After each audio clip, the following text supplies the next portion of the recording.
Schneewittchen.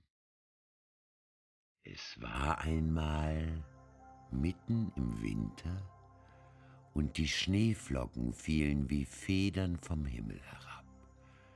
Da saß eine Königin an einem Fenster, das einen Rahmen von schwarzem Ebenholz hatte, und nähte. Und wie sie so nähte und nach dem Schnee aufblickte, stach sie sich mit der Nadel in den Finger, und es fielen 3 Tropfen Blut in den Schnee. Und weil das Rote im weißen Schnee so schön aussah, dachte sie bei sich: Hätte ich ein Kind, so weiß wie Schnee, so rot wie Blut und so schwarz wie das Holz an dem Rahmen. Bald darauf bekam sie ein Töchterlein, das war so weiß wie Schnee, so rot wie Blut und so schwarzhaarig wie Ebenholz und ward darum Schneewittchen genannt. Und wie das Kind geboren war, starb die Königin. Über ein Jahr nahm sich der König eine andere Gemahlin. Es war eine schöne Frau, aber sie war stolz und übermütig und konnte nicht leiden, dass sie an Schönheit von jemand sollte übertroffen werden. Sie hatte einen wunderbaren Spiegel. Wenn sie vor den trat und sich darin beschaute, sprach sie: »Spieglein, Spieglein an der Wand, wer ist die Schönste im ganzen Land?« So antwortete der Spiegel: »Frau Königin, ihr seid die Schönste im Land.« Da war sie zufrieden, denn sie wusste, dass der Spiegel die Wahrheit sagte. Schneewittchen aber wuchs heran und wurde immer schöner. Und als es 7 Jahre alt war es so schön wie der klare Tag und schöner als die Königin selbst. Als diese einmal ihren Spiegel fragte: »Spieglein, Spieglein an der Wand, wer ist die Schönste im ganzen Land?« So antwortete er: »Frau Königin, ihr seid die Schönste hier, aber Schneewittchen ist 1000-mal schöner als ihr.« Da erschrak die Königin und ward gelb und grün vor Neid. Von Stund an, wenn sie Schneewittchen erblickte, kehrte sich ihr das Herz im Leibe herum, so hasste sie das Mädchen, und der Neid und Hochmut wuchsen wie ein Unkraut in ihrem Herzen immer höher, dass sie Tag und Nacht keine Ruhe mehr hatte. Da rief sie einen Jäger und sprach: »Bring das Kind hinaus in den Wald, ich will's nicht mehr vor meinen Augen sehen. Du sollst es töten und mir Lunge und Leber zum Wahrzeichen mitbringen.« Der Jäger gehorchte und führte es hinaus, und als er den Hirschfänger gezogen hatte und Schneewittchens unschuldiges Herz durchbohren wollte, fing es an zu weinen und sprach: »Ach, lieber Jäger, lass mir mein Leben. Ich will in den wilden Wald laufen und nimmermehr wieder heimkommen.« Und weil es gar so schön war, hatte der Jäger Mitleiden und sprach: »So lauf hin, du armes Kind. Die wilden Tiere werden dich bald gefressen haben«, dachte er. Und doch war's ihm, als wäre ein Stein von seinem Herzen gewälzt, weil er es nicht zu töten brauchte. Und als gerade ein junger Frischling dahergesprungen kam, stach er ihn ab, nahm Lunge und Leber heraus und brachte sie als Wahrzeichen der Königin mit. Der Koch musste sie in Salz kochen, und das boshafte Weib aß sie auf und meinte, sie hätte Schneewittchens Lunge und Leber gegessen. Nun war das arme Kind in dem großen Wald mutterseelenallein und ward ihm so Angst, dass es alle Blätter an den Bäumen ansah und nicht wusste, wie es sich helfen sollte. Da fing es an zu laufen und lief über die spitzen Steine und durch die Dornen, und die wilden Tiere sprangen an ihm vorbei, aber sie taten ihm nichts. Es lief, solange nur die Füße noch fort konnten, bis es bald Abend werden wollte. Da sah es sein kleines Häuschen und ging hinein, sich zu ruhen. In dem Häuschen war alles klein, aber so zierlich und reinlich, dass es nicht zu sagen ist. Da stand ein weißgedecktes Tischlein mit 7 kleinen Tellern, jedes Tellerlein mit seinem Löffellein, ferner 7 Messerlein und Gäbelein und 7 Becherlein. An der Wand waren 7 Bettlein nebeneinander aufgestellt und schneeweiße Laken darüber gedeckt. Schneewittchen, weil es so hungrig und durstig war, aß von jedem Tellerlein ein wenig Gemüs und Brot und trank aus jedem Becherlein einen Tropfen Wein, denn es wollte nicht einem alles wegnehmen. Hernach, weil es so müde war, legte es sich in ein Bettchen, aber keins passte. Das eine war zu lang, das andere zu kurz, bis endlich das 7. recht war. Und darin blieb es liegen, befahl sich Gott und schlief ein. Als es ganz dunkel geworden war, kamen die Herren von dem Häuslein. Das waren die 7 Zwerge, die in den Bergen nach Erz hackten und gruben. Sie zündeten ihre 7 Lichtlein an, und wie es nun hell im Häuslein ward, sahen sie, dass jemand darin gesessen war. Denn es stand nicht alles so in der Ordnung, wie sie es verlassen hatten. Der Erste sprach: »Wer hat auf meinem Stühlchen gesessen?« Der Zweite: »Wer hat von meinem Tellerchen gegessen?« Der Dritte: »Wer hat von meinem Brötchen genommen?« Der Vierte: »Wer hat von meinem Gemüschen gegessen?« Der Fünfte: »Wer hat mit meinem Gäbelchen gestochen?« Der Sechste: »Wer hat mit meinem Messerchen geschnitten?« Der Siebente: »Wer hat aus meinem Becherlein getrunken?« Dann sah sich der Erste um und sah, dass auf seinem Bett eine kleine Delle war. Da sprach er: »Wer hat in mein Bettchen getreten?« Die anderen kamen gelaufen und riefen: »In meinem hat auch jemand gelegen.« Der Siebente aber, als er in sein Bett sah, erblickte Schneewittchen, das lag darin und schlief. Nun rief er die andern, die kamen herbeigelaufen und schrien vor Verwunderung, holten ihre 7 Lichtlein und beleuchteten Schneewittchen. »Ei, du mein Gott, ei, du mein Gott«, riefen sie, »was ist das Kind so schön?« und taten so große Freude, dass sie es nicht aufweckten, sondern im Bettlein fortschlafen ließen. Der 7. Zwerg aber schlief bei seinen Gesellen, bei jedem eine Stunde, da war die Nacht herum. Als es Morgen war, erwachte Schneewittchen, und wie es die 7 Zwerge sah, erschrak es. Sie waren aber freundlich und fragten: »Wie heißt du?« »Ich heiße Schneewittchen«, antwortete es. »Wie bist du in unser Haus gekommen?« sprachen weiter die Zwerge. Da erzählte es ihnen, dass seine Stiefmutter es hätte wollen umbringen lassen. Der Jäger hätte ihm aber das Leben geschenkt, und da wär es gelaufen den ganzen Tag, bis es endlich ihr Häuslein gefunden hätte. Die Zwerge sprachen: »Willst du unseren Haushalt versehen?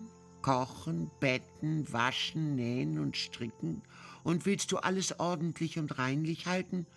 So kannst du bei uns bleiben, und es soll dir an nichts fehlen.« »Ja«, sagte Schneewittchen, »von Herzen gern«, und blieb bei ihnen. Es hielt ihnen das Haus in Ordnung. Morgens gingen sie in die Berge und suchten Erz und Gold. Abends kamen sie wieder, und da musste ihr Essen bereit sein. Den ganzen Tag über war das Mädchen allein. Da warnten es die guten Zwerglein und sprachen: »Hüte dich vor deiner Stiefmutter, die wird bald wissen, dass du hier bist. Lass ja niemanden herein.« Die Königin aber, nachdem sie Schneewittchens Lunge und Leber glaubte gegessen zu haben, dachte nicht anders, als sie wäre wieder die Erste und Allerschönste, trat vor ihren Spiegel und sprach: »Spieglein, Spieglein an der Wand, wer ist die Schönste im ganzen Land?« Da antwortete der Spiegel: »Frau Königin, ihr seid die Schönste hier, aber Schneewittchen über den Bergen bei den 7 Zwergen ist noch 1000-mal schöner als ihr.« Da erschrak sie, denn sie wusste, dass der Spiegel keine Unwahrheit sprach, und merkte, dass der Jäger sie betrogen hatte und Schneewittchen noch am Leben war. Und da sann und sann sie aufs Neue, wie sie es umbringen wollte. Denn solange sie nicht die Schönste war im ganzen Land, ließ ihr der Neid keine Ruhe. Und als sie sich endlich etwas ausgedacht hatte, färbte sie sich das Gesicht und kleidete sich wie eine alte Krämerin und war ganz unkenntlich. In dieser Gestalt ging sie über die 7 Berge zu den 7 Zwergen, klopfte an die Türe und rief: »Schöne Ware, feil, feil!« Schneewittchen guckte zum Fenster hinaus und rief: »Guten Tag, liebe Frau, was habt ihr zu verkaufen?« »Gute Ware«, antwortete sie, »Schnürriemen von allen Farben«, und holte einen hervor, der aus bunter Seide geflochten war.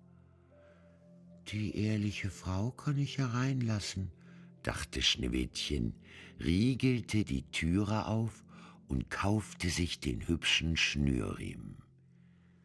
»Kind«, sprach die Alte, »wie du aussiehst. Komm, ich will dich einmal ordentlich schnüren.« Schneewittchen hatte kein Arg, stellte sich vor sie und ließ sich mit dem neuen Schnürriemen schnüren. Aber die Alte schnürte geschwind und schnürte so fest, dass dem Schneewittchen der Atem verging und es für tot hinfiel.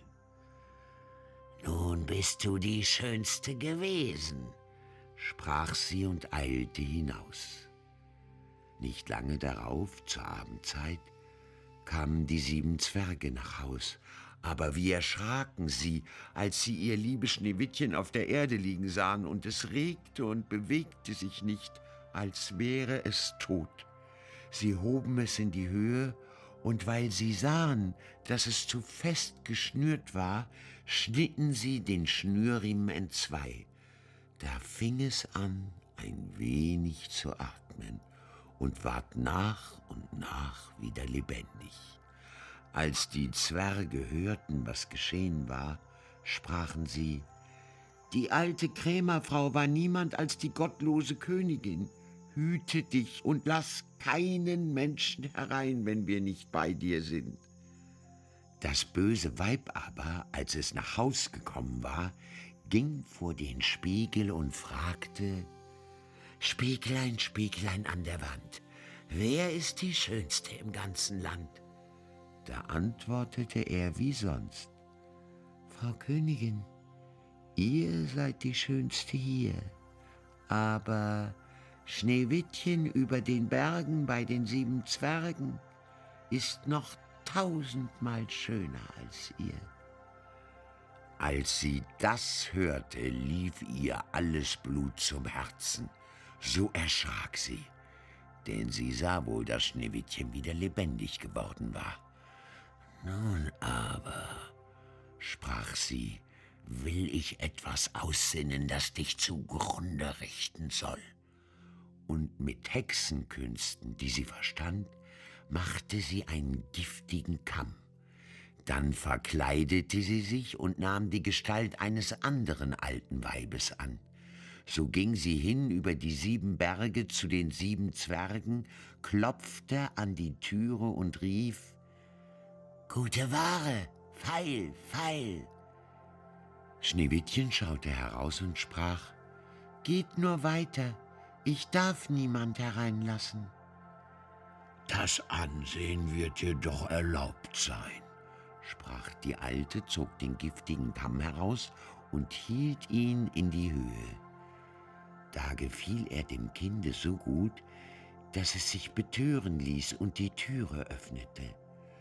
Als sie des Kaufs einig waren, sprach die Alte: »Nun will ich dich einmal ordentlich kämmen.« Das arme Schneewittchen dachte an nichts, ließ die Alte gewähren, aber kaum hatte sie den Kamm in die Haare gesteckt, als das Gift darin wirkte und das Mädchen ohne Besinnung niederfiel. »Du Ausbund von Schönheit«, sprach das boshafte Weib, »jetzt ist's um dich geschehen«, und ging fort. Zum Glück aber war es bald Abend, wo die 7 Zwerglein nach Haus kamen. Als sie Schneewittchen wie tot auf der Erde liegen sahen, hatten sie gleich die Stiefmutter im Verdacht, suchten nach und fanden den giftigen Kamm. Und kaum hatten sie ihn herausgezogen, so kam Schneewittchen wieder zu sich und erzählte, was vorgegangen war.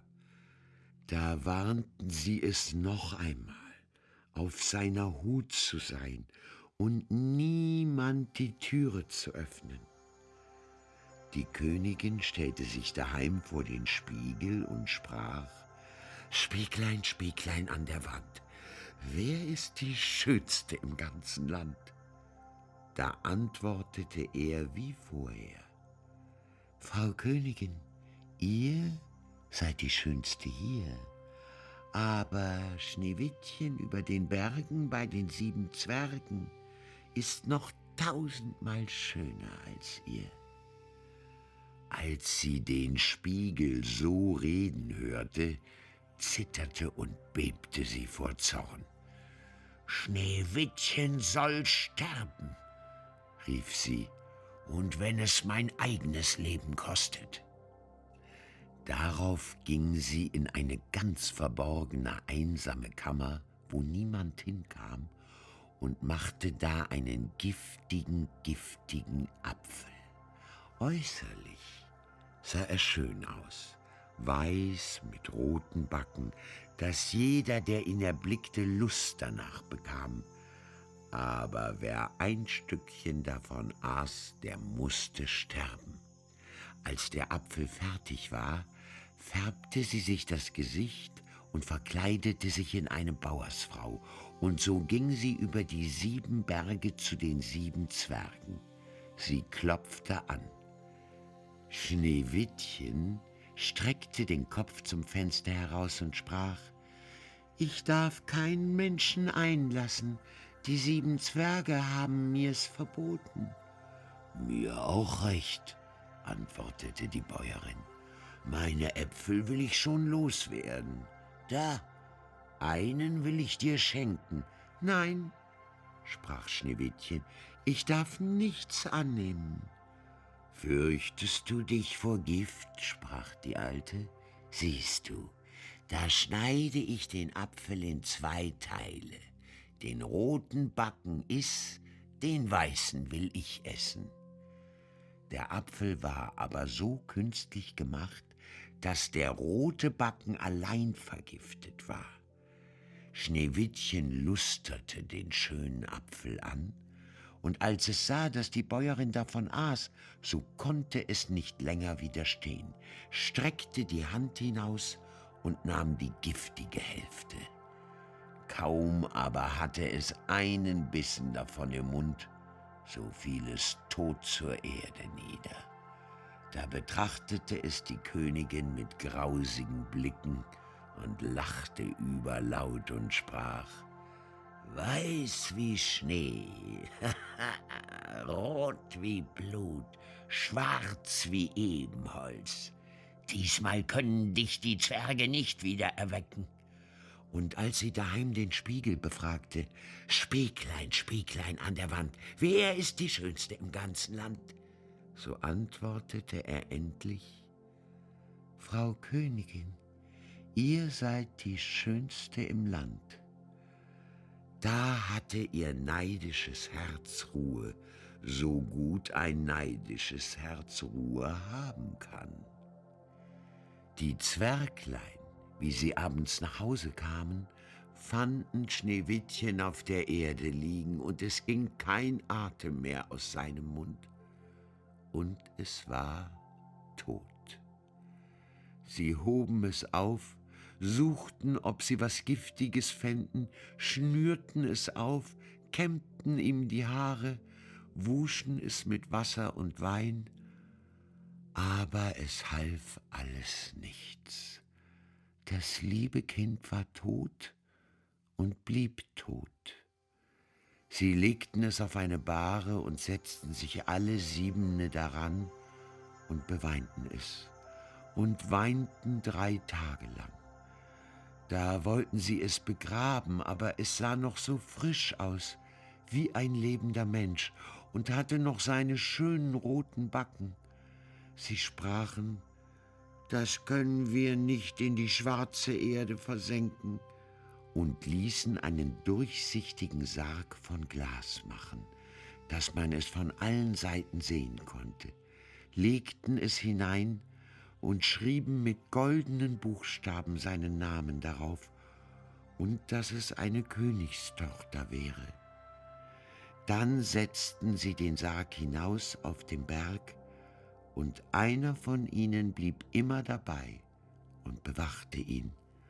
Und die Tiere kamen auch und beweinten Schneewittchen, erst eine Eule, dann ein Rabe, zuletzt ein Täubchen. Nun lag Schneewittchen lange, lange Zeit in dem Sarg und verweste nicht, sondern sah aus, als wenn es schliefe, denn es war noch so weiß wie Schnee, so rot wie Blut und so schwarzhaarig wie Ebenholz. Es geschah aber, dass ein Königssohn in den Wald geriet und zu dem Zwergenhaus kam, da zu übernachten. Er sah auf dem Berg den Sarg und das schöne Schneewittchen darin und las, was mit goldenen Buchstaben darauf geschrieben war. Da sprach er zu den Zwergen: »Lasst mir den Sarg, ich will euch geben, was ihr dafür haben wollt.« Aber die Zwerge antworteten: »Wir geben ihn nicht, für alles Gold in der Welt.« Da sprach er: »So schenkt mir ihn, denn ich kann nicht leben, ohne Schneewittchen zu sehen. Ich will es ehren und hochachten wie mein Liebstes.« Wie er so sprach, empfanden die guten Zwerglein Mitleid mit ihm und gaben ihm den Sarg. Der Königssohn ließ ihn nun von seinen Dienern auf den Schultern forttragen. Da geschah es, dass sie über einen Strauch stolperten, und von dem Schüttern fuhr der giftige Apfelgrütz, den Schneewittchen abgebissen hatte, aus dem Hals. Und nicht lange, so öffnete es die Augen, hob den Deckel vom Sarg in die Höhe und richtete sich auf und war wieder lebendig. »Ach Gott, wo bin ich?« rief es. Der Königssohn sagte voll Freude: »Du bist bei mir«, und erzählte, was sich zugetragen hatte, und sprach: »Ich habe dich lieber als alles auf der Welt. Komm mit mir in meines Vaters Schloss. Du sollst meine Gemahlin werden.« Da war ihm Schneewittchen gut und ging mit ihm, und ihre Hochzeit ward mit großer Pracht und Herrlichkeit angeordnet. Zu dem Feste wurde aber auch Schneewittchens gottlose Stiefmutter eingeladen. Wie sie sich nun mit schönen Kleidern angetan hatte, trat sie vor den Spiegel und sprach: »Spieglein, Spieglein an der Wand, wer ist die Schönste im ganzen Land?« Der Spiegel antwortete: »Frau Königin, ihr seid die Schönste hier, aber die junge Königin ist noch 1000-mal schöner als ihr.« Da stieß das böse Weib einen Fluch aus und ward ihr so Angst, dass sie sich nicht zu lassen wusste. Sie wollte zuerst gar nicht auf die Hochzeit kommen, doch ließ es ihr keine Ruhe. Sie musste fort und die junge Königin sehen. Und wie sie hineintrat, erkannte sie Schneewittchen, und vor Angst und Schrecken stand sie da und konnte sich nicht regen.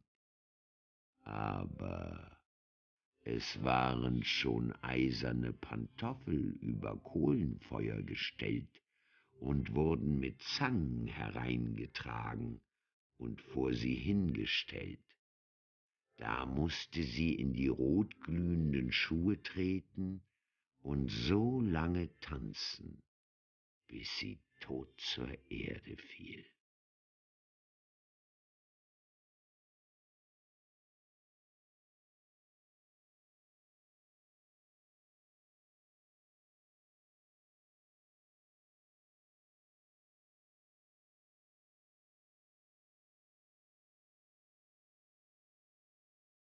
Der Räuberbräutigam. Es war einmal ein Müller, der hatte eine schöne Tochter, und als sie herangewachsen war, so wünschte er, sie wäre versorgt und gut verheiratet. Er dachte, kommt ein ordentlicher Freier und hält um sie an, so will ich sie ihm geben. Nicht lange, so kam ein Freier, der schien sehr reich zu sein, und da der Müller nichts an ihm auszusetzen wusste, so versprach er ihm seine Tochter. Das Mädchen aber hatte ihn nicht so recht lieb, wie eine Braut ihren Bräutigam lieb haben soll, und hatte kein Vertrauen zu ihm. So oft sie ihn ansah oder an ihn dachte, fühlte sie ein Grauen in ihrem Herzen. Einmal sprach er zu ihr: »Du bist meine Braut und besuchst mich nicht einmal.« Das Mädchen antwortete: »Ich weiß nicht, wo euer Haus ist.« Da sprach der Bräutigam: »Mein Haus ist draußen im dunklen Wald.« Es suchte Ausreden und meinte, es könnte den Weg dahin nicht finden. Der Bräutigam sagte: »Künftigen Sonntag musst du hinaus zu mir kommen. Ich habe die Gäste schon eingeladen, und damit du den Weg durch den Wald findest, so will ich dir Asche streuen.« Als der Sonntag kam und das Mädchen sich auf den Weg machen sollte, ward ihm so Angst, es wusste selbst nicht recht warum, und damit es den Weg bezeichnen könnte, steckte es sich beide Taschen voll Erbsen und Linsen. An dem Eingang des Waldes war Asche gestreut. Der ging es nach, warf aber bei jedem Schritt rechts und links ein paar Erbsen auf die Erde. Es ging fast den ganzen Tag, bis es mitten in den Wald kam, wo es am dunkelsten war. Da stand ein einsames Haus, das gefiel ihm nicht, denn es sah so finster und unheimlich aus. Es trat hinein, aber es war niemand darin, und herrschte die größte Stille. Plötzlich rief eine Stimme: Kehr um, du junge Braut, du bist in einem Mörderhaus.« Das Mädchen blickte auf und sah, dass die Stimme von einem Vogel kam, der da in einem Bauer an der Wand hing. Nochmals rief er: kehr um, du junge Braut, du bist in einem Mörderhaus.« Da ging die schöne Braut weiter aus einer Stube in die andere und ging durch das ganze Haus. Aber es war leer und keine Menschenseele zu finden. Endlich kam sie auch in den Keller. Da saß eine steinalte Frau, die wackelte mit dem Kopfe. »Könnt ihr mir nicht sagen«, sprach das Mädchen, »ob mein Bräutigam hier wohnt?« »Ach, du armes Kind«, antwortete die Alte, »wo bist du hingeraten? Du bist in einer Mördergrube. Du meinst, du wärst eine Braut, die bald Hochzeit macht? Aber du wirst die Hochzeit mit dem Tode halten. Siehst du, da hab ich einen großen Kessel mit Wasser aufsetzen müssen.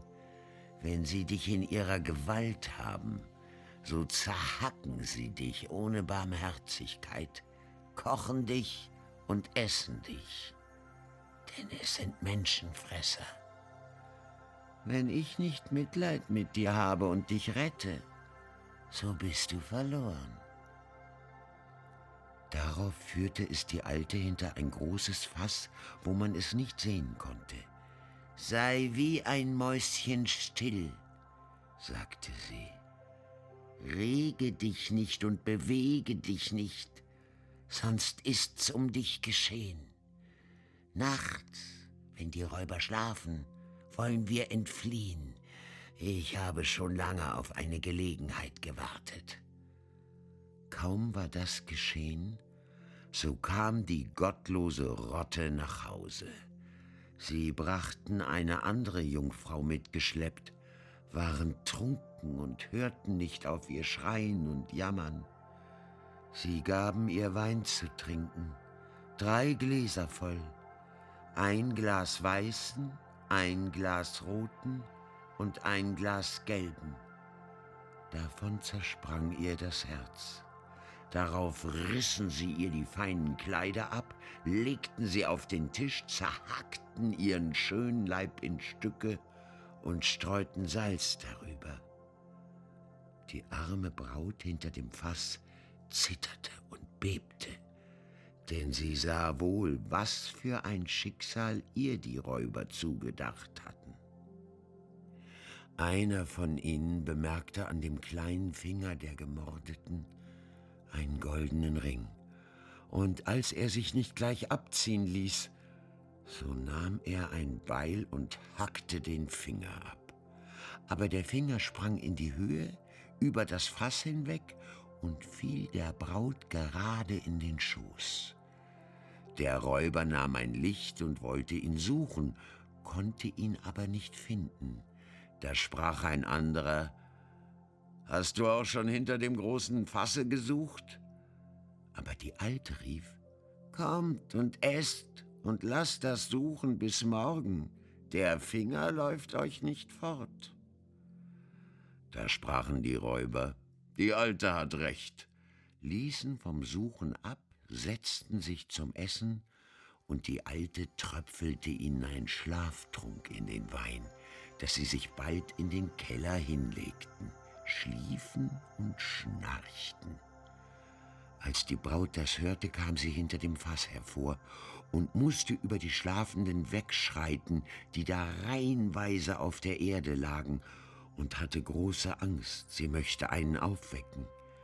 Aber Gott half ihr, dass sie glücklich durchkam. Die Alte stieg mit ihr hinauf, öffnete die Türe, und sie eilten so schnell sie konnten aus der Mördergrube fort.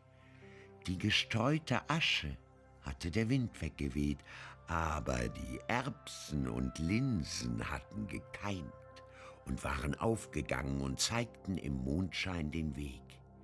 Sie gingen die ganze Nacht, bis sie morgens in der Mühle ankamen. Da erzählte das Mädchen seinem Vater alles, wie es sich zugetragen hatte. Als der Tag kam, Wo die Hochzeit sollte gehalten werden, erschien der Bräutigam. Der Müller aber hatte alle seine Verwandte und Bekannte einladen lassen. Wie sie bei Tische saßen, ward einem jeden aufgegeben, etwas zu erzählen. Die Braut saß still und redete nichts. Da sprach der Bräutigam zur Braut: »Nun, mein Herz, weißt du nichts? Erzähl uns auch etwas.« Sie antwortete: »So will ich einen Traum erzählen. Ich ging allein durch einen Wald und kam endlich zu einem Haus.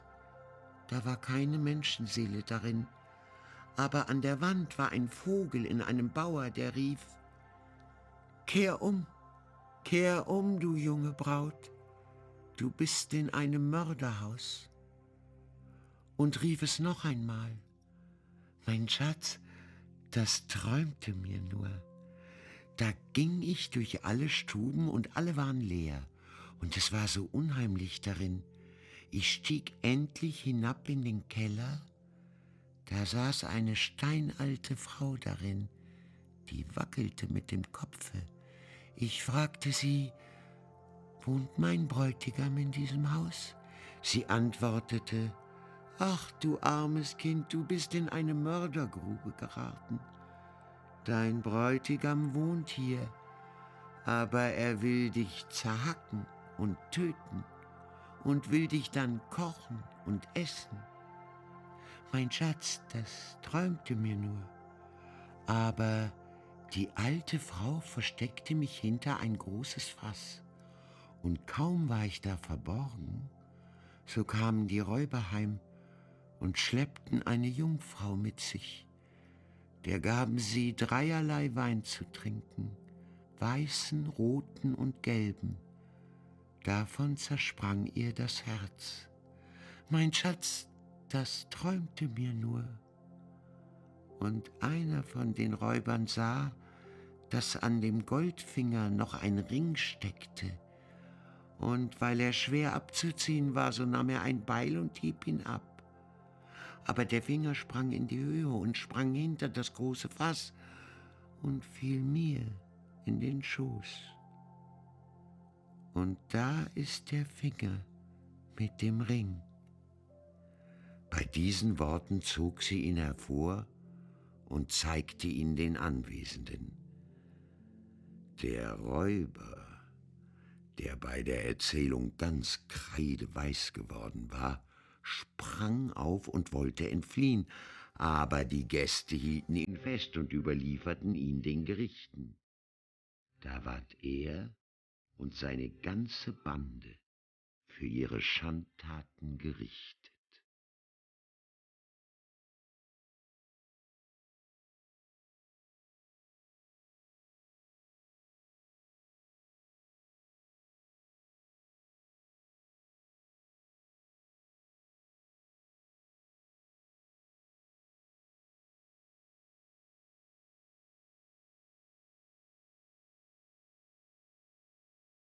Dornröschen.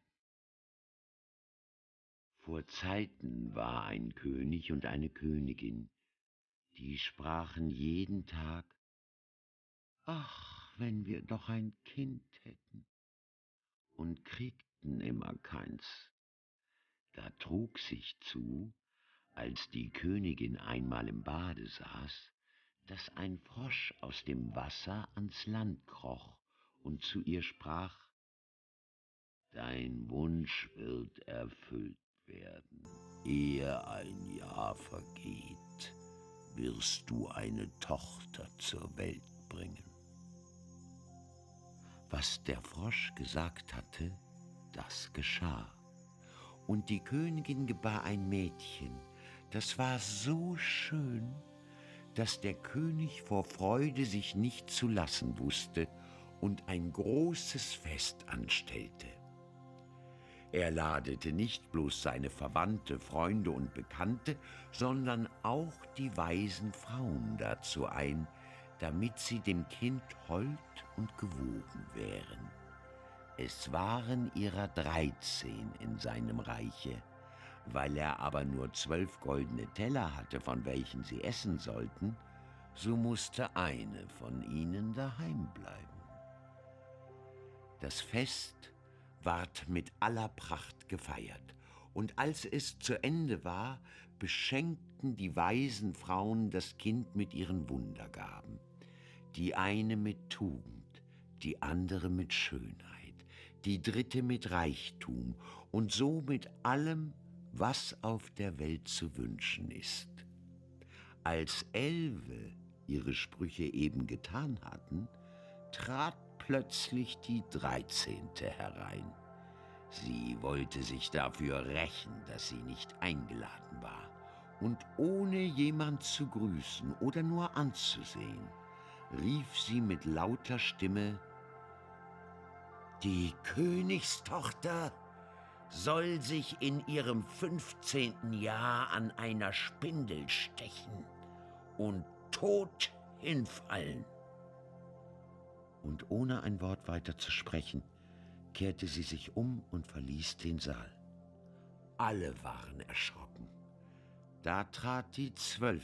hervor, die ihren Wunsch noch übrig hatte, und weil sie den bösen Spruch nicht aufheben, sondern nur ihn mildern konnte, so sagte sie: »Es soll aber kein Tod sein, sondern ein 100-jähriger, tiefer Schlaf, in welchen die Königstochter fällt.« Der König, der sein liebes Kind vor dem Unglück gern bewahren wollte, ließ den Befehl ausgehen, dass alle Spindeln im ganzen Königreiche verbrannt werden.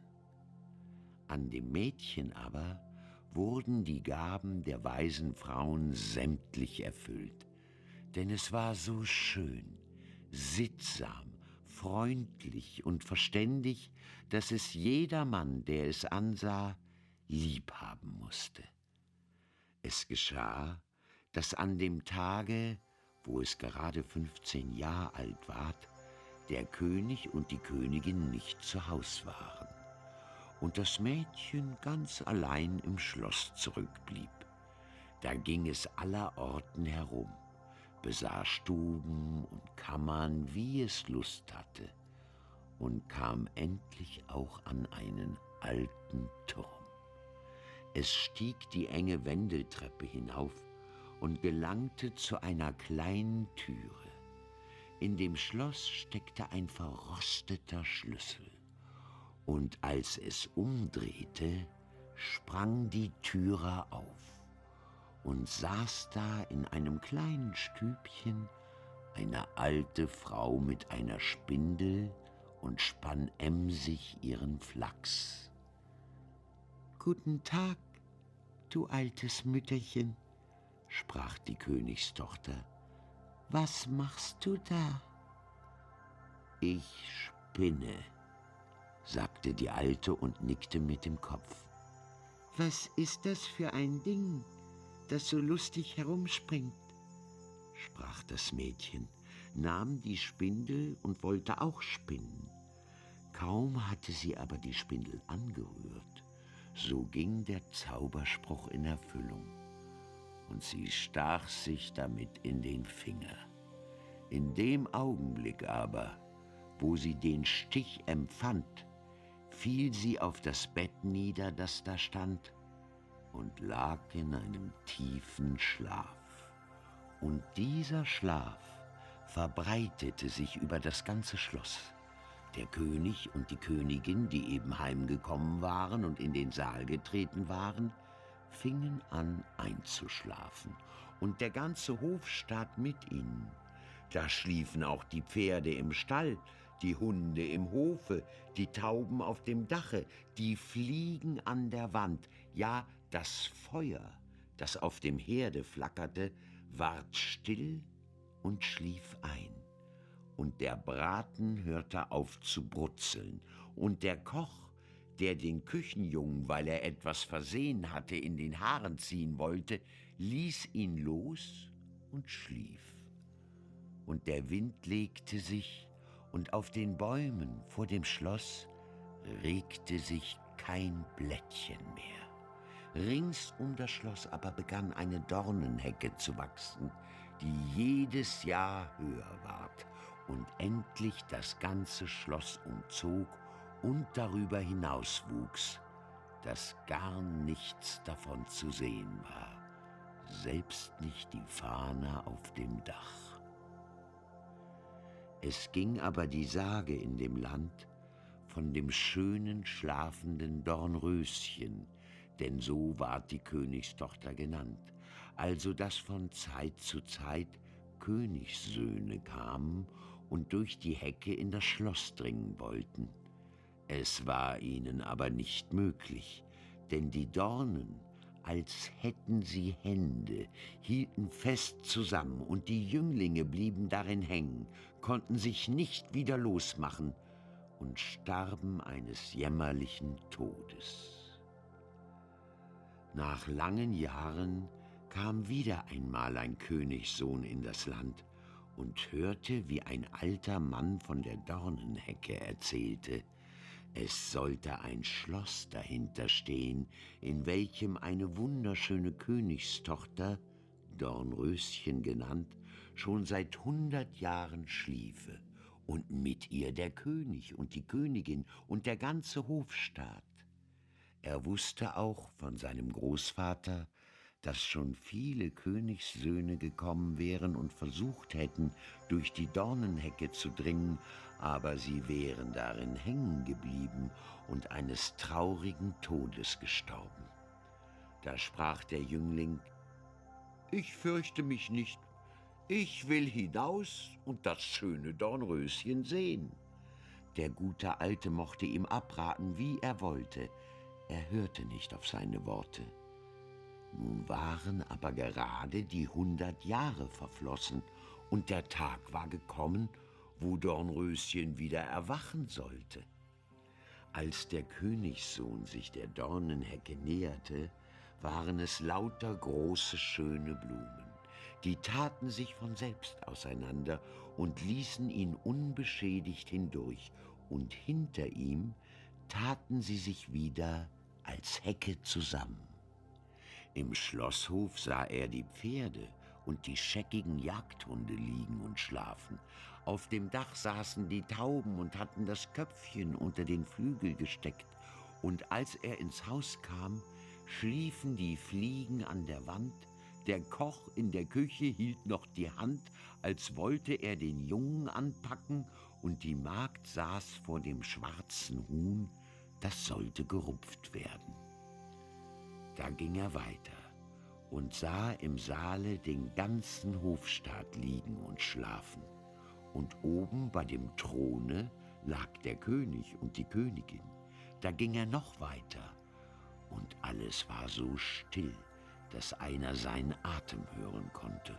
Und endlich kam er zu dem Turm und öffnete die Türe zu der kleinen Stube, in welcher Dornröschen schlief. Da lag es und war so schön, dass er die Augen nicht abwenden konnte, und er bückte sich und gab ihm einen Kuss.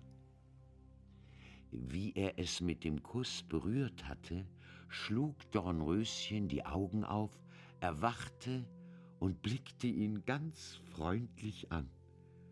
Da gingen sie zusammen herab, und der König erwachte und die Königin und der ganze Hofstaat und sahen einander mit großen Augen an.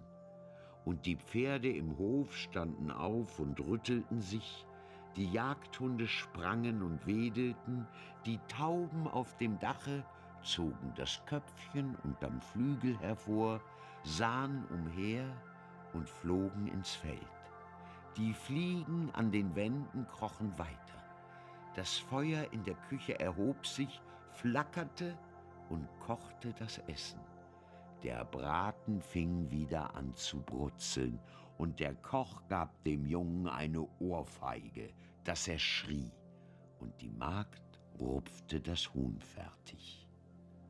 Und da wurde die Hochzeit des Königssohns mit dem Dornröschen in aller Pracht gefeiert, und sie lebten vergnügt bis an ihr Ende.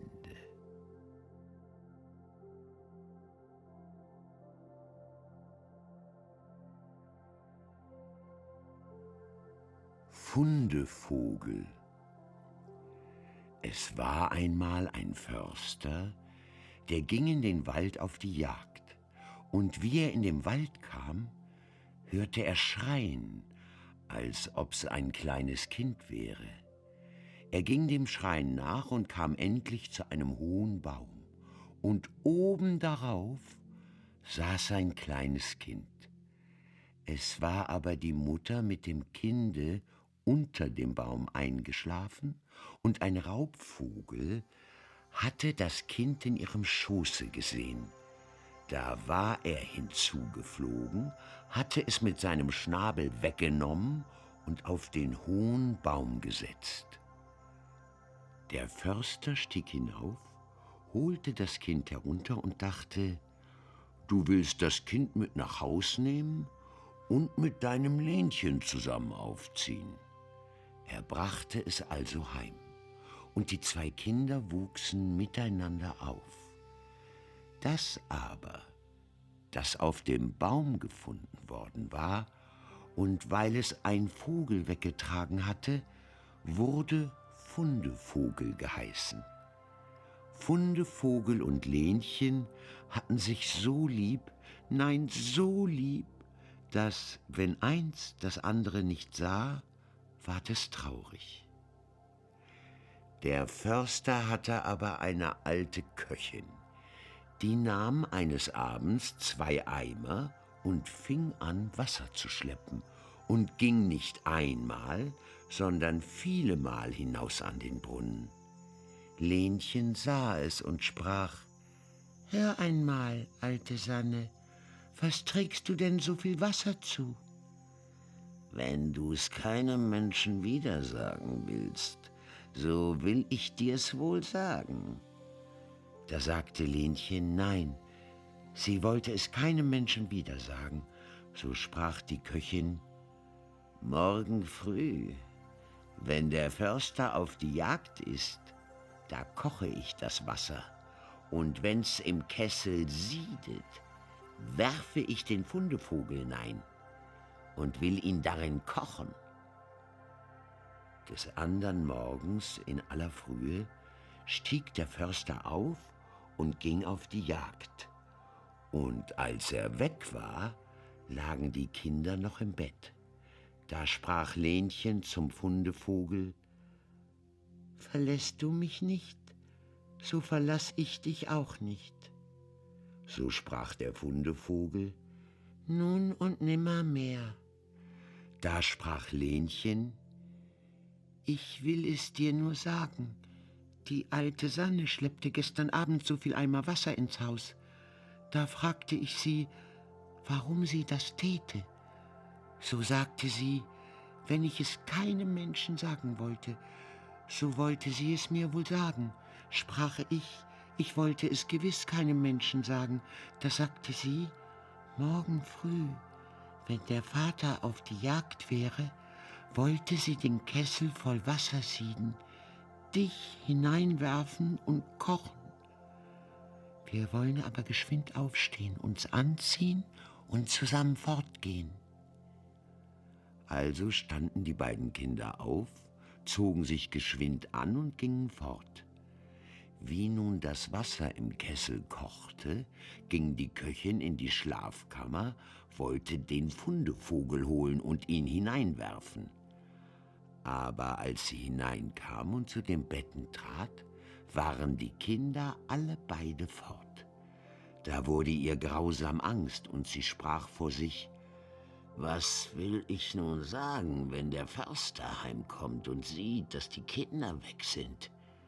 Geschwind hinten nach, dass wir sie wiederkriegen.« Da schickte die Köchin 3 Knechte nach, die sollten laufen und die Kinder einfangen. Die Kinder aber saßen vor dem Wald, und als sie die 3 Knechte von weitem laufen sahen, sprach Lenchen zum Fundevogel: »Verlässt du mich nicht, so verlass ich dich auch nicht.« So sprach Fundevogel: »Nun und nimmermehr.« Da sagte Lenchen: »Werde du zum Rosenstöckchen und ich zum Röschen darauf.« Wie nun die 3 Knechte vor den Wald kamen, so war nichts da als ein Rosenstrauch und ein Röschen obendrauf, die Kinder aber nirgend.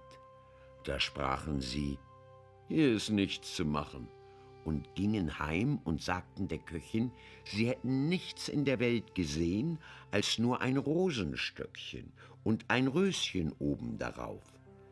Da schalt die alte Köchin: »Ihr Einfaltspinsel! Ihr hättet das Rosenstöckchen sollen entzwei schneiden und das Röschen abbrechen und mit nach Haus bringen. Geschwind und tut's!« Sie mussten also zum 2. Mal hinaus und suchen. Die Kinder sahen sie aber von weitem kommen. Da sprach Lenchen: »Fundevogel, verlässt du mich nicht, so verlass ich dich auch nicht.« Fundevogel sagte: »Nun und nimmermehr.« Sprach Lenchen: »So werde du eine Kirche und ich die Krone darin.« Wie nun die 3 Knechte dahin kamen, war nichts da als eine Kirche und eine Krone darin. Sie sprachen also zueinander: »Was sollen wir hier machen? Lasst uns nach Hause gehen.« Wie sie nach Haus kamen, fragte die Köchin, ob sie nichts gefunden hätten. So sagten sie nein, sie hätten nichts gefunden als eine Kirche, da wäre eine Krone darin gewesen. »Ihr Narren«, schalt die Köchin, »warum habt ihr nicht die Kirche zerbrochen und die Krone mit heimgebracht?« Nun machte sich die alte Köchin selbst auf die Beine und ging mit den 3 Knechten den Kindern nach. Die Kinder sahen aber die 3 Knechte von weitem kommen, und die Köchin wackelte hinten nach. Da sprach Lenchen: »Fundevogel, verlässt du mich nicht, so verlass ich dich auch nicht.« Da sprach der Fundevogel: »Nun und nimmermehr.« Sprach Lenchen: »Werde zum Teich und ich die Ente drauf.« Die Köchin aber kam herzu, und als sie den Teich sah, legte sie sich drüber hin und wollte ihn aussaufen. Aber die Ente kam schnell geschwommen, fasste sie mit ihrem Schnabel beim Kopf und zog sie ins Wasser hinein. Da musste die alte Hexe ertrinken. Da gingen die Kinder zusammen nach Haus und waren herzlich froh. Und wenn sie nicht gestorben sind, leben sie noch.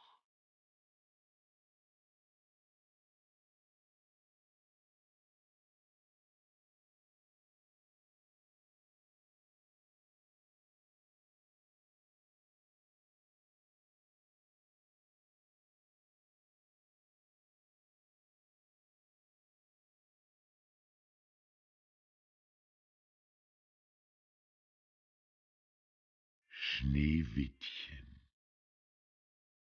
Es war einmal mitten im Winter, und die Schneeflocken fielen wie Federn vom Himmel herab.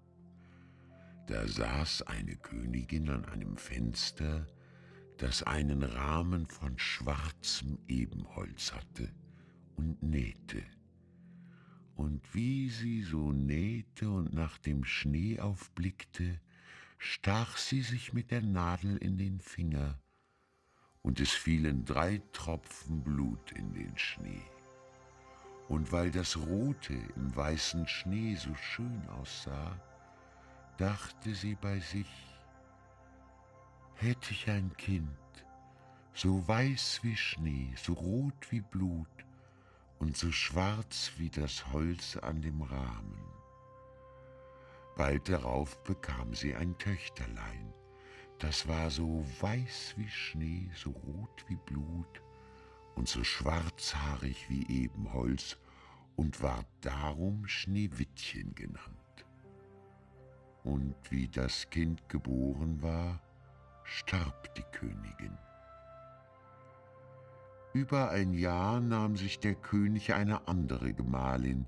Es war eine schöne Frau, aber sie war stolz und übermütig und konnte nicht leiden, dass sie an Schönheit von jemand sollte übertroffen werden. Sie hatte einen wunderbaren Spiegel. Wenn sie vor den trat und sich darin beschaute, sprach sie: »Spieglein, Spieglein an der Wand, wer ist die Schönste im ganzen Land?« So antwortete der Spiegel: »Frau Königin, ihr seid die Schönste im Land.« Da war sie zufrieden, denn sie wusste, dass der Spiegel die Wahrheit sagte. Schneewittchen aber wuchs heran und wurde immer schöner. Und als es 7 Jahre alt war es so schön wie der klare Tag und schöner als die Königin selbst. Als diese einmal ihren Spiegel fragte: »Spieglein, Spieglein an der Wand, wer ist die Schönste im ganzen Land?« So antwortete er: »Frau Königin, ihr seid die Schönste hier, aber Schneewittchen ist 1000-mal schöner als ihr.« Da erschrak die Königin und ward gelb und grün vor Neid.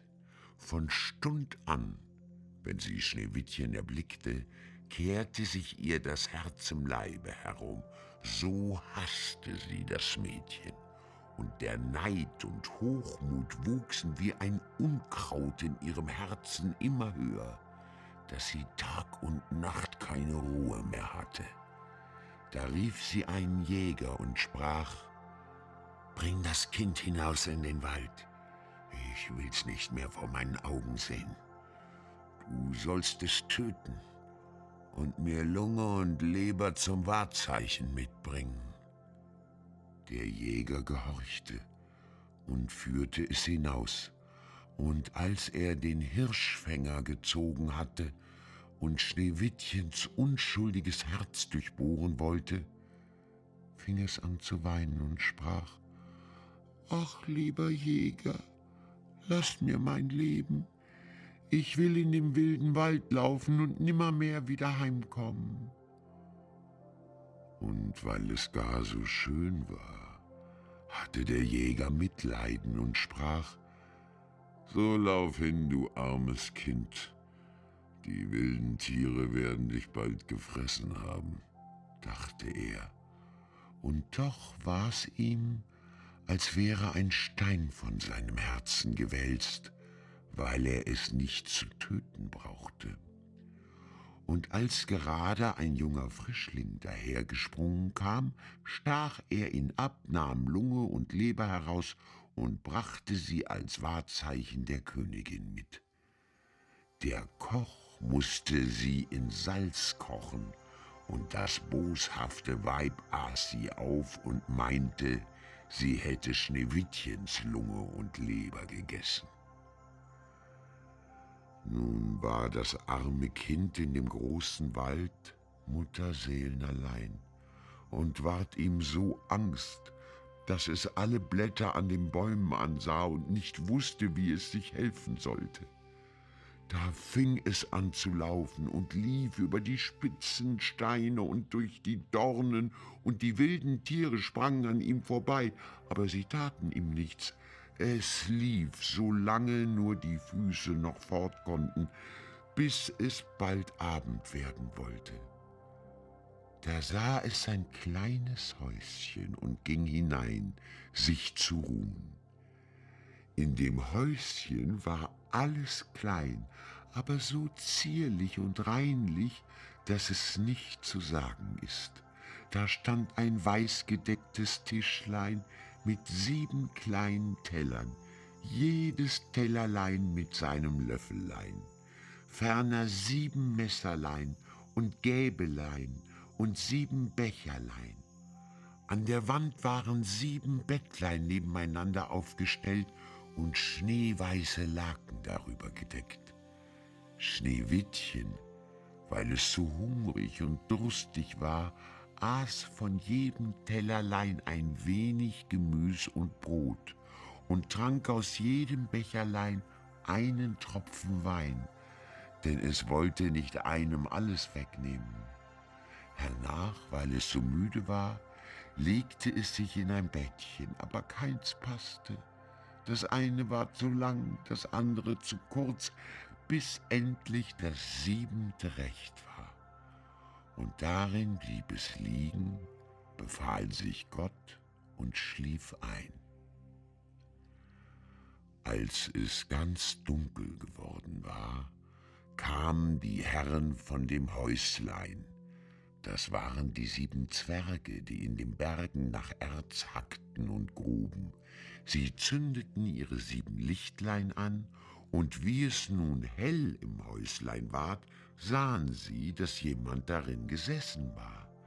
Denn es stand nicht alles so in der Ordnung, wie sie es verlassen hatten.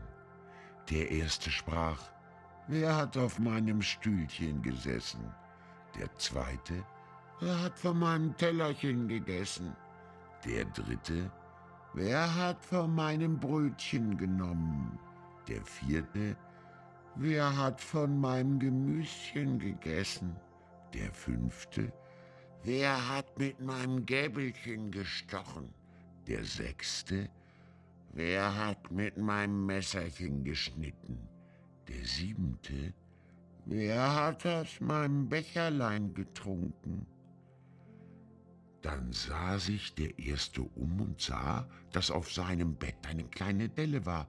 Da sprach er: »Wer hat in mein Bettchen getreten?« Die anderen kamen gelaufen und riefen: »In meinem hat auch jemand gelegen.« Der Siebente aber, als er in sein Bett sah, erblickte Schneewittchen. Das lag darin und schlief. Nun rief er die anderen, die kamen herbeigelaufen und schrien vor Verwunderung, holten ihre 7 Lichtlein und beleuchteten Schneewittchen. »Ei, du mein Gott, ei, du mein Gott«, riefen sie, »was ist das Kind so schön?« und taten so große Freude, dass sie es nicht aufweckten, sondern im Bettlein fortschlafen ließen. Der 7. Zwerg aber schlief bei seinen Gesellen, bei jedem eine Stunde, da war die Nacht herum. Als es Morgen war, erwachte Schneewittchen, und wie es die 7 Zwerge sah, erschrak es. Sie waren aber freundlich und fragten: »Wie heißt du?« »Ich heiße Schneewittchen«, antwortete es. »Wie bist du in unser Haus gekommen?« sprachen weiter die Zwerge. Da erzählte es ihnen, dass seine Stiefmutter es hätte wollen umbringen lassen. Der Jäger hätte ihm aber das Leben geschenkt, und da wär es gelaufen den ganzen Tag, bis es endlich ihr Häuslein gefunden hätte. Die Zwerge sprachen: »Willst du unseren Haushalt versehen? Kochen, betten, waschen, nähen und stricken? Und willst du alles ordentlich und reinlich halten? So kannst du bei uns bleiben, und es soll dir an nichts fehlen.« »Ja«, sagte Schneewittchen, »von Herzen gern«, und blieb bei ihnen. Es hielt ihnen das Haus in Ordnung. Morgens gingen sie in die Berge und suchten Erz und Gold. Abends kamen sie wieder, und da musste ihr Essen bereit sein. Den ganzen Tag über war das Mädchen allein. Da warnten es die guten Zwerglein und sprachen: »Hüte dich vor deiner Stiefmutter, die wird bald wissen, dass du hier bist. Lass ja niemanden herein.« Die Königin aber, nachdem sie Schneewittchens Lunge und Leber glaubte gegessen zu haben, dachte nicht anders, als sie wäre wieder die Erste und Allerschönste, trat vor ihren Spiegel und sprach: »Spieglein, Spieglein an der Wand, wer ist die Schönste im ganzen Land?« Da antwortete der Spiegel: »Frau Königin, ihr seid die Schönste hier, aber Schneewittchen über den Bergen bei den 7 Zwergen ist noch 1000-mal schöner als ihr.« Da erschrak sie, denn sie wusste, dass der Spiegel keine Unwahrheit sprach und merkte, dass der Jäger sie betrogen hatte und Schneewittchen noch am Leben war. Und da sann und sann sie aufs Neue, wie sie es umbringen wollte. Denn solange sie nicht die Schönste war im ganzen Land, ließ ihr der Neid keine Ruhe. Und als sie sich endlich etwas ausgedacht hatte, färbte sie sich das Gesicht und kleidete sich wie eine alte Krämerin und war ganz unkenntlich. In dieser Gestalt ging sie über die 7 Berge zu den 7 Zwergen, klopfte an die Türe und rief: »Schöne Ware, feil, feil!« Schneewittchen guckte zum Fenster hinaus und rief: »Guten Tag, liebe Frau, was habt ihr zu verkaufen?« »Gute Ware«, antwortete sie, »Schnürriemen von allen Farben«, und holte einen hervor, der aus bunter Seide geflochten war. »Die ehrliche Frau kann ich hereinlassen«, dachte Schneewittchen, riegelte die Türe auf und kaufte sich den hübschen Schnürriemen. »Kind«, sprach die Alte, »wie du aussiehst. Komm, ich will dich einmal ordentlich schnüren.« Schneewittchen hatte kein Arg, stellte sich vor sie und ließ sich mit dem neuen Schnürriemen schnüren. Aber die Alte schnürte geschwind und schnürte so fest, dass dem Schneewittchen der Atem verging und es für tot hinfiel. »Nun bist du die Schönste gewesen«, sprach sie und eilte hinaus. Nicht lange darauf die Bremer Stadtmusikanten. Es hatte ein Mann einen Esel, der schon lange Jahre die Säcke unverdrossen zur Mühle getragen hatte, dessen Kräfte aber nun zu Ende gingen, so daß er zur Arbeit immer untauglicher ward. Da dachte der Herr daran, ihn aus dem Futter zu schaffen. Aber der Esel merkte, dass kein guter Wind wehte, lief fort und machte sich auf den Weg nach Bremen. Dort, meinte er, könnte er ja Stadtmusikant werden. Als er ein Weilchen fortgegangen war, fand er einen Jagdhund auf dem Wege liegen, der jappte wie einer, der sich müde gelaufen hat.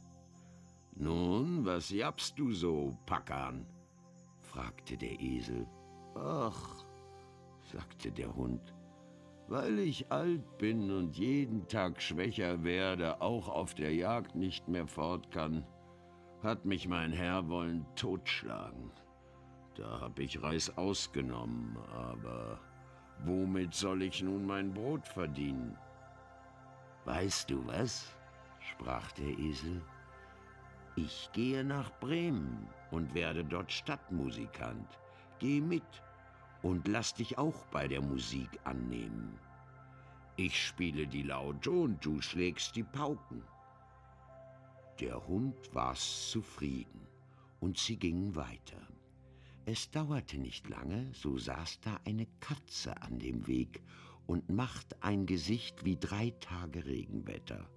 »Nun, was ist dir in die Quere gekommen, alter Bartputzer?«, sprach der Esel. »Wer kann da lustig sein, wenn's einem an den Kragen geht?«, antwortete die Katze. »Weil ich nun zu Jahren komme, meine Zähne stumpf werden und ich lieber hinter dem Ofen sitze und spinne, als nach Mäusen herumjagen, hat mich meine Frau ersäufen wollen. Ich habe mich zwar noch fortgemacht, aber nun ist guter Rat teuer. Wo soll ich hin?« »Geh mit uns nach Bremen. Du verstehst dich doch auf die Nachtmusik. Da kannst du ein Stadtmusikant werden. Die Katze hielt das für gut und ging mit. Darauf kamen die 3 Landesflüchtigen an einem Hof vorbei, da saß auf dem Tor der Haushahn und schrie aus Leibeskräften. »Du schreist einem durch Mark und Bein«, sprach der Esel. »Was hast du vor?« »Da hab ich gut Wetter prophezeit«, sprach der Hahn, »weil unserer lieben Frauentag ist, wo sie dem Christkindlein die Hemdchen gewaschen hat und sie trocknen will. Aber weil morgen zum Sonntag Gäste kommen, so hat die Hausfrau doch kein Erbarmen und hat der Köchin gesagt, sie wollte mich morgen in der Suppe essen. Und da soll ich mir heut Abend den Kopf abschneiden lassen. Nun schrei ich aus vollem Hals, solang ich kann.« »Ei was, du Rotkopf«, sagte der Esel, »zieh lieber mit uns fort. Wir gehen nach Bremen, etwas Besseres als den Tod findest du überall. Du hast eine gute Stimme, und wenn wir zusammen musizieren, so muss es eine Art haben.« Der Hahn ließ sich den Vorschlag gefallen, und sie gingen alle 4 zusammen fort. Sie konnten aber die Stadt Bremen in einem Tag nicht erreichen und kamen abends in einen Wald, wo sie übernachten wollten. Der Esel und der Hund legten sich unter einen großen Baum. Die Katze und der Hahn machten sich in die Äste. Der Hahn aber flog bis an die Spitze, wo es am sichersten für ihn war. Ehe er einschlief, sah er sich noch einmal nach allen 4 Winden um.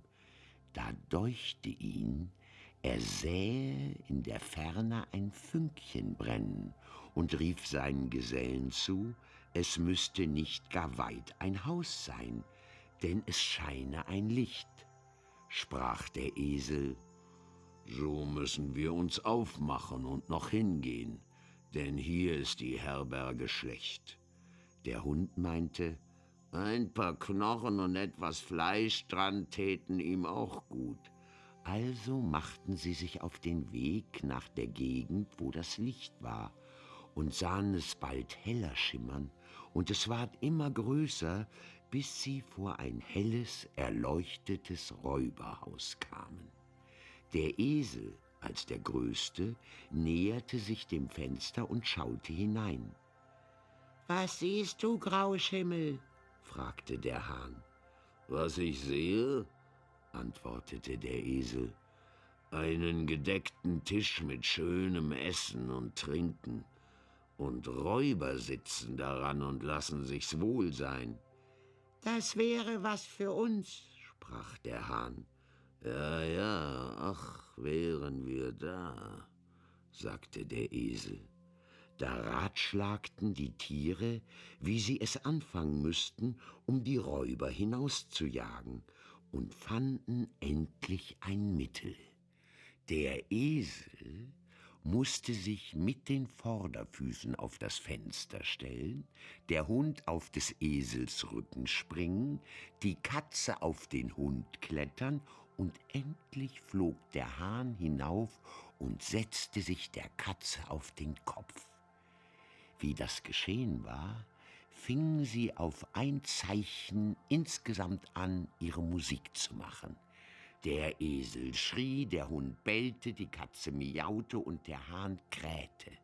Dann stürzten sie durch das Fenster in die Stube hinein, dass die Scheiben klirrten.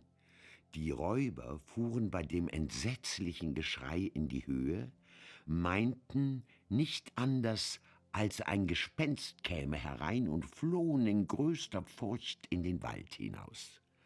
Nun setzten sich die 4 Gesellen an den Tisch, nahmen mit dem vorlieb, was übrig geblieben war, und aßen nach Herzenslust. Wie die 4 Spielleute fertig waren, löschten sie das Licht aus und suchten sich eine Schlafstelle, jeder nach seiner Natur und Bequemlichkeit. Der Esel legte sich auf den Mist, der Hund hinter die Tür, die Katze auf den Herd bei der warmen Asche, der Hahn setzte sich auf den Hahnenbalken, und weil sie müde waren von ihrem langen Weg, schliefen sie auch bald ein. Als Mitternacht vorbei war und die Räuber von weitem sahen, dass kein Licht mehr im Haus brannte, auch alles ruhig schien, sprach der Hauptmann: Wir hätten uns doch nicht sollen ins Bockshorn jagen lassen. und hieß einen hingehen und das Haus untersuchen. Der Abgeschickte fand alles still, ging in die Küche ein Licht anzünden, und weil er die glühenden, feurigen Augen der Katze für lebendige Kohlen ansah, hielt er ein Schwefelhölzchen daran, dass es Feuer fangen sollte. Aber die Katze verstand keinen Spaß, sprang ihm ins Gesicht, spie und kratzte. Da erschrak er gewaltig, lief und wollte zur Hintertüre hinaus, aber der Hund, der da lag, sprang auf und biss ihn ins Bein. Und als er über den Hof an dem Miste vorbeikam, gab ihm der Esel noch einen tüchtigen Schlag mit dem Hinterfuß. Der Hahn aber, der vom Lärmen aus dem Schlaf geweckt und munter geworden war, rief vom Balken herab: »Kikeriki!« Da lief der Räuber, was er konnte, zu seinem Hauptmann zurück und sprach: Ach, in dem Haus sitzt eine greuliche Hexe. Die hat mich angehaucht und mit ihren langen Fingern mir das Gesicht zerkratzt. Und vor der Tür steht ein Mann mit einem Messer, der hat mich ins Bein gestochen. Und auf dem Hof liegt ein schwarzes Ungetüm, das hat mit einer Holzkeule auf mich losgeschlagen. Und oben auf dem Dache, da sitzt der Richter, der rief: »Bringt mir den Schelm her!« Da machte ich, dass ich fortkam. Von nun an getrauten sich die Räuber nicht weiter in das Haus. Den 4 Bremer Musikanten gefiel's aber so wohl darin, dass sie nicht wieder heraus wollten.